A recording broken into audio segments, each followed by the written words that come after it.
broken from the start, chained to our past. We had closed hearts. We are breaking free. It's just you and me. We might fall apart, but we're running away with our hearts. Can we break free? What's going on, guys? I'm Scott from Pursuing26.2.com, and today I'm going to be talking to you about the brand new Nike Zoom Pegasus Turbo 2.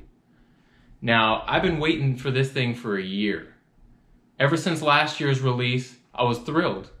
You know, you got a lightweight trainer, breathable, soft, cushiony. You got the React foam, you got the ZoomX foam. But the one thing I didn't need to have was the stripe across the front. I hated it from day one, and ever since Nike announced this shoe, I've been just waiting, hoping that the next year would bring a stripeless shoe. And Nike read my mind, and here we are, and there you have it. A stripeless Pegasus Turbo 2. Now, this shoe, there's a lot of similarities and a lot of differences from last year's model. The similarities, we'll start with the entire sole, midsole and outsole of the shoe. Nothing has changed there, which for some is great, for some is going to be bad. For me, I love it. Half the bottom here is React foam. So it's soft, it's squishy, it's responsive. It's got that springiness to it that we're familiar with React foam. Above that, the top half of the midsole is ZoomX foam, which is Nike's unicorn foam. It's very, very light, very soft, and extremely bouncy and responsive. The outsole is exactly identical to last year's model as well. You got the blown rubber around the outsides and in the heel and forefoot. Provides traction, gets the job done with minimal weight and minimal bulk. And in the center here, we have the React foam again, just like last year's model. Now, for the differences with the shoe, the entire upper. It may have a similar silhouette as last year's model, but the materials, the fit and the feel are all completely different. Last year's model had somewhat of a mesh cotton inner of the two-piece upper with a plasticky feeling translucent mesh on the outside. And it felt like two different pieces of material, and just it gave a kind of a weird feel to it. You know, it felt soft and squishy around your foot, but it felt almost like a slipper, like it was kind of loose, kind of let your foot slide around side to side, kind of wobble back and forth. Even with the fly wire in there, it just felt almost like a slipper. Well, this year's model, it is two different layers of mesh with a translucent material on the outside, but the inside, you probably can't really see in the video here, but the inside is a very thin, almost like a woman's stocking material. Very thin, very light. This upper is extremely breathable. Now, with this new upper and this blended material that they're using, it took away some of that slop, that side-to-side slop that the original model had. When you put this on and you strap it down tight, you don't get that side-to-side wiggle. The upper almost feels a little bit more like a regular Pegasus, like the Pegasus 36, or maybe even a little bit like the Pegasus 35. With that said, the midfoot on this model is tight. And I have a slightly more narrow foot than normal, and I even noticed that when I slipped this on immediately. I was like, wow, you know, the toe box, it's roomy enough, not extremely roomy, but it's got some room to it. The midfoot, that was tight. It almost reminded me of the Pegasus 35. You know, when you get a brand new pair of those, you slip them on, man, it just restricts your foot, constricts down on it. But with time, the Pegasus 35, it would loosen up and it would mold to your foot and become extremely comfortable. And I haven't gotten any miles in this shoe yet, but I can assume and hope that this will perform just like the Pegasus 35 did. After maybe 20 plus miles, it'll stretch out, conform to your foot, and be absolutely comfortable. The biggest difference with this upper, though, is the entire heel cup. If you look inside here, there's almost no material or no padding whatsoever. This entire cup section is all just a firm material here with no padding on the inside, if you can see that. This entire heel section is no thicker than this lip right here. There's absolutely nothing back here except a little fabric covering whatever is in there for support. And on the sides of the heel, there's a couple puffed out foam sections to provide ankle support and comfort. This heel cup section reminds me a lot of the new Vaporfly Next Percent, whereas it's light, it's extremely minimal, it's supportive enough, it has enough of a structure to where your heel's not going to be wobbling around, but there's basically not much there. Just a pad to protect the ankle and make you comfortable, and that's all you need. So that I'm going to be really curious about as I get some miles in on this shoe. I'm really interested to see how the heel feels. There's nothing to really hold the heel back into the shoe. So my initial worry is that maybe there'll be some heel slipping, maybe some irritation since there's no cushion against the Achilles back here.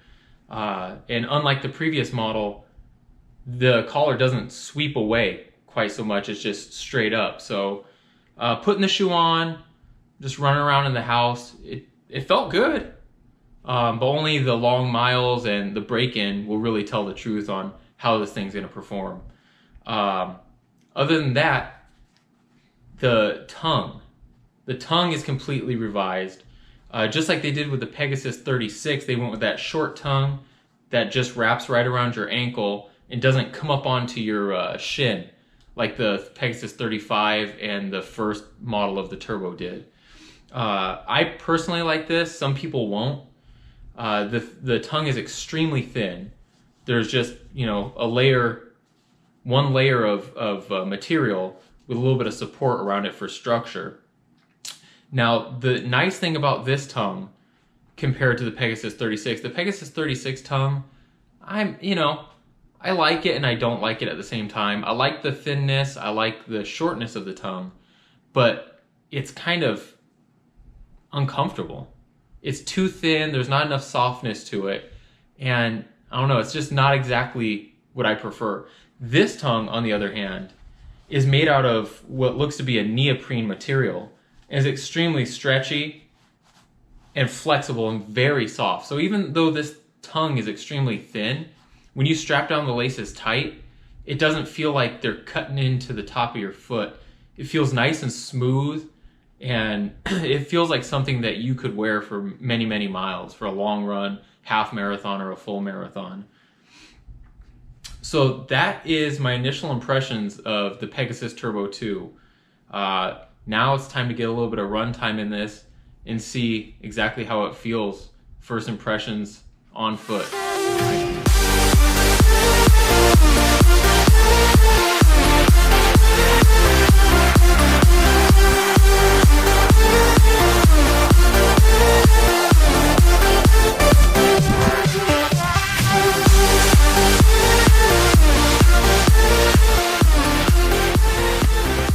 So I'm 1 mile in on the new Nike Zoom Pegasus Turbo 2.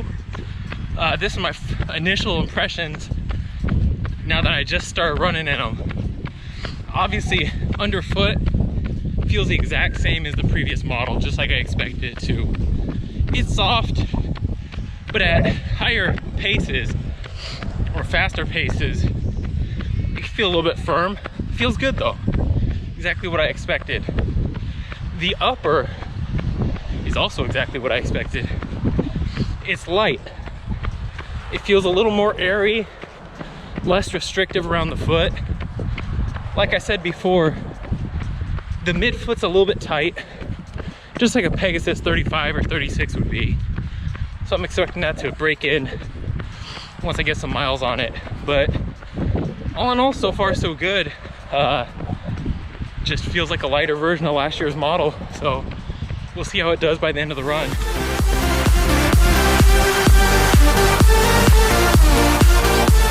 Alright you guys, first run in the Pegasus Turbo 2 is over with. It was 95 degrees out here in Fresno today. Sunny, felt like hell, but I'm impatient. I wasn't gonna wait another day to run in this shoe, so I did it. Here we are. So anyways, first off, talk about how the shoe feels just in general. For those who aren't familiar with the Pegasus, the first model, or the Pegasus Turbo 2, it is